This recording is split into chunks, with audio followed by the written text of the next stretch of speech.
Bismillahi masyaallah la yasukul khaira illallah. Bismillahi masyaallah la yasrifu su'a illallah.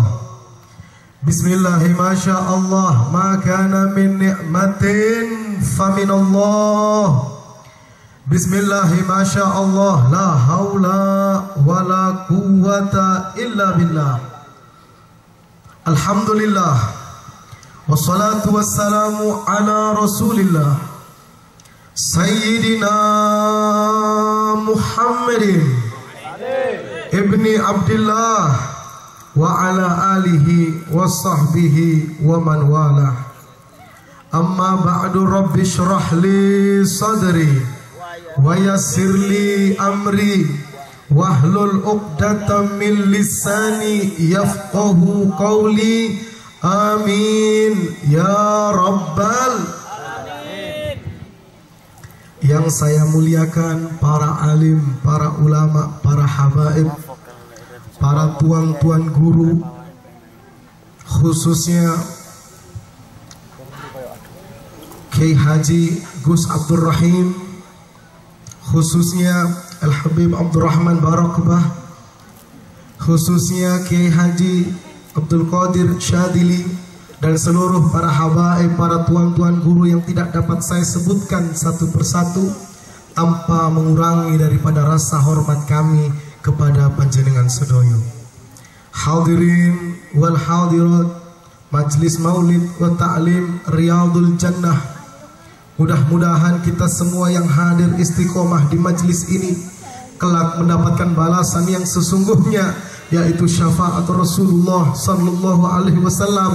Amin ya rabbal alamin. Alhamdulillah, puji syukur kita kepada Allah subhanahu wa ta'ala, yang mana pada malam hari ini kita diberi karunia anugerah Allah sehingga kita bisa duduk di majlis yang betul-betul dimuliakan Allah subhanahu wa ta'ala dalam keadaan tenang, dalam keadaan damai, tidak ada peperangan, tidak ada keributan, dan kita dimudahkan oleh Allah subhanahu wa ta'ala. Kalau saja kita menoleh kepada tetangga kita di Myanmar, maka pada saat ini sebagian daripada umat Islam mereka tidak bisa tenang karena mereka dikejar-kejar oleh tentara-tentara Buddha yang ingin membunuh mereka. Kalau saja kita melihat di India, di sana saudara-saudara kita setelah pemilihan presiden di sana, mereka diculik satu persatu untuk dibunuh.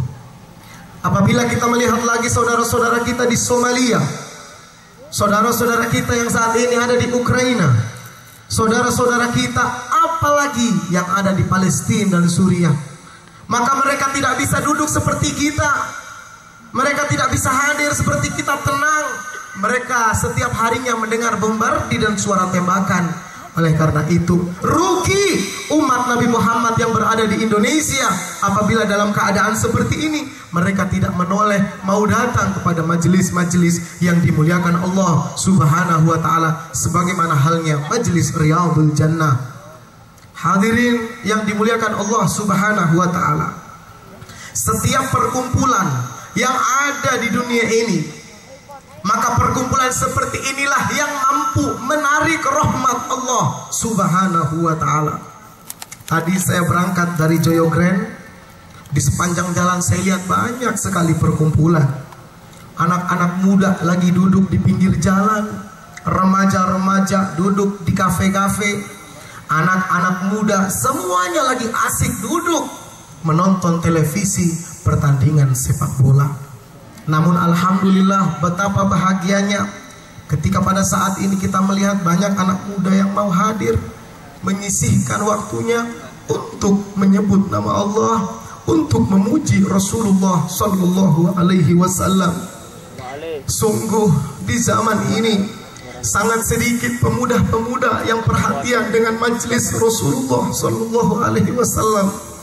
Sungguh amat sedikit anak-anak kita yang pada zaman ini mereka itu perhatian dengan majelis-majelis perjuangan daripada Nabi Muhammad sallallahu alaihi wasallam. Sangat sedikit sekali di zaman ini umat Rasulullah Sallallahu Alaihi Wasallam yang mereka mau menangis kepada Allah. Banyak di antara mereka lebih senang tertawa daripada menangis kepada Allah Subhanahu wa Ta'ala lantaran dosa mereka yang begitu banyak di hadapan Allah Subhanahu wa Ta'ala. Oleh karena itu bersyukurlah kita pada saat ini kita dianugerahkan Allah bisa hadir di majelis yang dimuliakan ini. Amin ya Rabbal. Kedua kalinya salawat dan salam kita curahkan kepada junjungan kita Nabi besar Muhammad Sallallahu Alaihi Wasallam, sebaik-baiknya makhluk Allah, paling bagusnya, paling indahnya, paling mempesonanya sosok daripada Nabi Muhammad Sallallahu Alaihi Wasallam. Pernah suatu hari Ummul Mukminin Sayyidatina Aisyah ketika itu lagi di dalam kamar bersama Rasulullah Sallallahu Alaihi Wasallam.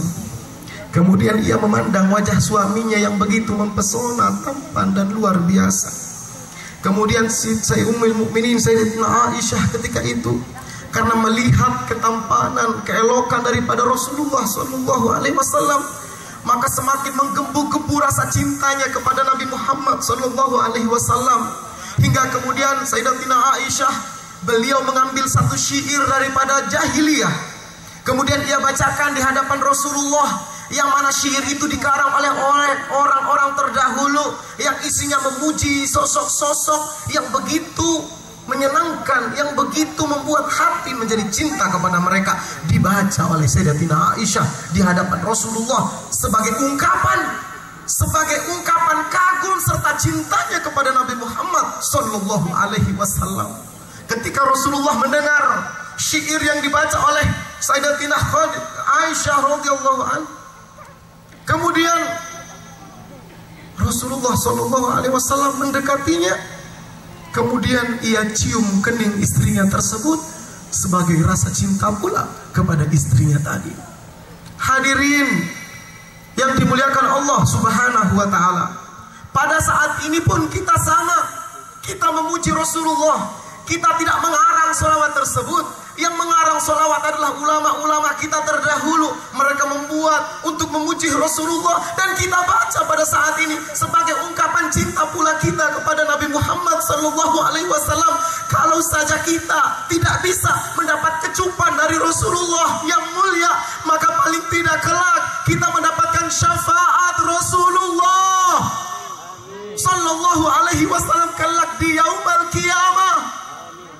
Tidak apa pada saat ini kita tidak bisa sebagaimana para sahabat duduk kumpul memandang wajah Rasulullah, tapi kita berharap kelak Nabi Muhammad yang akan mengambil satu persatu daripada kita sebagai balasan daripada rasa cinta kita kepada Nabi Muhammad Sallallahu Alaihi Wasallam. Walaupun ada sebagian saudara-saudara kita yang mengatakan tidak ada itu, tidak akan kau dapatkan syafaat Rasulullah. Biarkan mereka bergonggong, namun teruskan perjuangan ini. Ketahuilah kelak kau akan mendapatkan syafaat Nabi Muhammad Sallallahu Alaihi Wasallam dengan terus memuji, memperbanyak sholawat kepada Nabi Muhammad Sallallahu Alaihi Wasallam. Sebagaimana diceritakan di zaman Imam Abu Yazid Al-Bustami, ketika itu ada seorang pemuda yang ia hendak menuju Makkatul Mukarramah bersama ayahnya yang sudah tua. Maka di tengah perjalanan yang begitu jauh, tiba-tiba ayahnya jatuh sakit. Semakin hari semakin sakit, semakin hari semakin sakit, hingga pada akhirnya ayahnya meninggal dunia. Sang anak tersebut bingung, pemuda tersebut bingung, ayahnya meninggal di tengah perjalanan, hendak kemana mencari pertolongan. Yang lebih membingungkan, selang beberapa saat kemudian ternyata Allah Subhanahu wa Ta'ala merubah wajah ayahnya yang awalnya putih tiba-tiba menjadi hitam kelam, dan anaknya tiba-tiba bingung. Dia hendak mencari pertolongan ke sana ke sini tetangga desa, tapi dia malu, dia takut jangan-jangan nanti apabila dia meminta pertolongan tiba-tiba mereka menghinanya, tiba-tiba mereka mencemoohnya karena melihat keadaan buruk yang dialami oleh ayahnya ketika ayahnya meninggal dunia. tersebut menangis melihat keadaan ayahnya yang seperti itu. Maka akhirnya anak tersebut diam-diam dan tiba-tiba ia tertidur sejenak. Di dalam tidurnya tersebut, maka anak muda ini bermimpi melihat sosok seorang yang sangat tampan dan bercahaya. Tiba-tiba sosok tersebut mendatangi jasad ayahnya yang pada saat itu sedang dalam keadaan mengenaskan. Maka pemuda tersebut mendekati ayahnya dan kemudian dia berdoa seraya mengusap wajah ayahnya. Namun apa yang terjadi setelah diusap oleh orang tersebut yang bercahaya, yang tampannya luar biasa, tiba-tiba wajah ayahnya yang hitam tiba-tiba berubah menjadi bercahaya dan putih lebih bersinar. Kemudian anak ini takjub dan bertanya kepada orang yang mendekati jasad ayahnya, "Wahai Anda, siapakah gerangan?" Maka orang tersebut menjawab, "Ana Muhammadun Rasulullah." Saya adalah Nabi Muhammad Sallallahu Alaihi Wasallam. Kaget pemuda tersebut, kenapa kok Rasulullah mau berkenan datang mengunjungi mayat ayahnya dan sempat bertemu dengan dia. Ia pun bertanya, "Wahai Rasulullah, apa yang membuat engkau mau datang sehingga engkau mendekati jasad ayahku? Kau doakan sehingga kau usapkan tanganmu ke wajah ayahku dan tiba-tiba saja ayahku kembali wajahnya utuh sebagaimana awal. Apa gerangan yang membuat engkau berkenan, wahai Rasulullah?" Maka Rasulullah menjawab, "Wahai pemuda, ketahuilah, ayahmu dulu ini ketika ia hidup di dunia, ayahmu ini adalah termasuk orang yang banyak bersolawat kepadaku, wahai anak muda. Ia setiap harinya membaca solawat sehingga banyak hitungannya, sehingga aku pun cinta kepadanya. Bekal ini, wahai pemuda, yang aku jadikan untuk meminta izin syafaat dari Allah Subhanahu wa ta'ala. Maka aku memohon kepada Allah agar aku diperkenan memberi syafaat kepada ayahmu, dan Allah mengizinkannya. Hingga saat ini aku pun mendatangi ayahmu dan memberikan syafaat kepadanya." Allahu Akbar. Itulah balasan.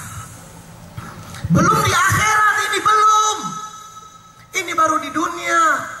Ini ketika dia meninggal, belum nanti di akhirat. Syafaat Rasulullah sudah nampak jelas selalu akan menghampiri orang-orang yang banyak memuji Nabi Muhammad Sallallahu Alaihi Wasallam. Hadirin yang dimuliakan Allah, tadi saya diingatkan oleh Al-Habib Abdurrahman, jam 11 Ustaz, kalau bisa sudah habis.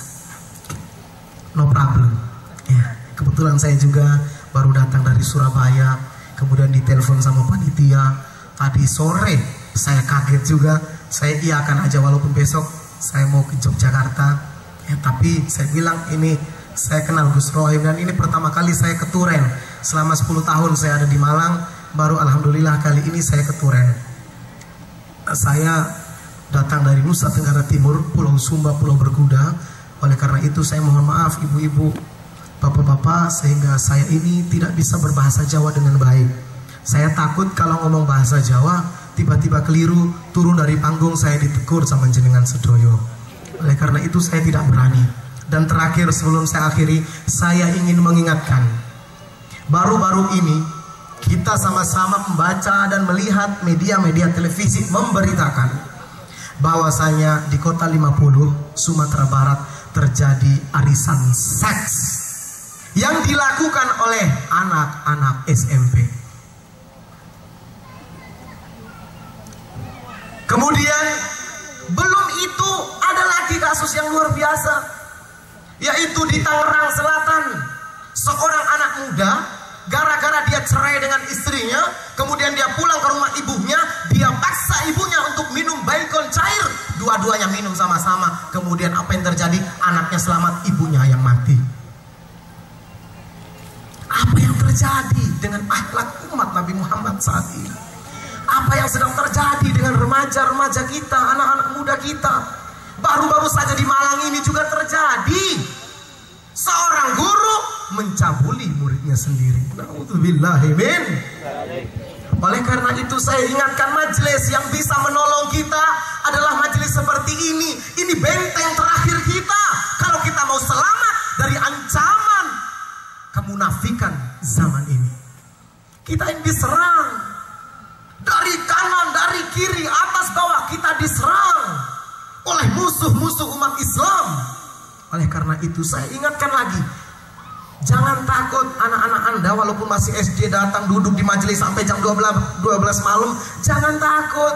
Kalau ada orang mengatakan ngapain anaknya dibawa ke majelis kemalaman, besok sekolah, nanti ngantuk di sekolah. Persetan. Ini majelis yang bisa membentengi anak kita. Lihat, akhir-akhir ini terjadi kekerasan di berbagai sekolah-sekolah. Apa itu? Itu karena apa? Ya karena anak-anak kita tidak dikenalkan dengan majelis-majelis seperti ini. Oleh karena itu mereka berbuat brutal, tidak mengedepankan akhlak sebagaimana Rasulullah Shallallahu Alaihi Wasallam. Majelis ini mengajarkan akhlak, majelis ini mengajarkan nilai-nilai kebaikan sebagaimana yang telah diajarkan oleh para aslaf kita. Oleh karena itu saya himbau sekali lagi, ibu-ibu, para jamaah majelis taklim, ajak tetangga-tetangga Anda, ajak saudara-saudara Anda yang saat ini belum mau hadir majelis, ajak mereka dengan cara yang baik sehingga mereka pun pada akhirnya sama seperti kita duduk memuji Rasulullah Sallallahu Alaihi Wasallam. Insya ibu-ibu, saya mau tanya, setuju nggak kalau diajak saudara-saudara Anda yang belum hadir, tetangga-tetangga Anda yang belum hadir? Ajak semua, ini majelis yang insya Allah syafaat Rasulullah sudah nyata dan tinggal Anda terima nantinya. Insya Allah, ini saja yang dapat saya sampaikan. Sebelumnya saya mohon maaf kepada seluruh tuan guru, tidak pantas sebenarnya kami berada di sini karena ini bukan tempat kami sebenarnya. Karena masih ada yang jauh lebih alim, lebih baik daripada Al-Fakir yang berdiri di hadapan Anda. Wa akhiran wa lafuminkum. Assalamualaikum warahmatullahi wabarakatuh.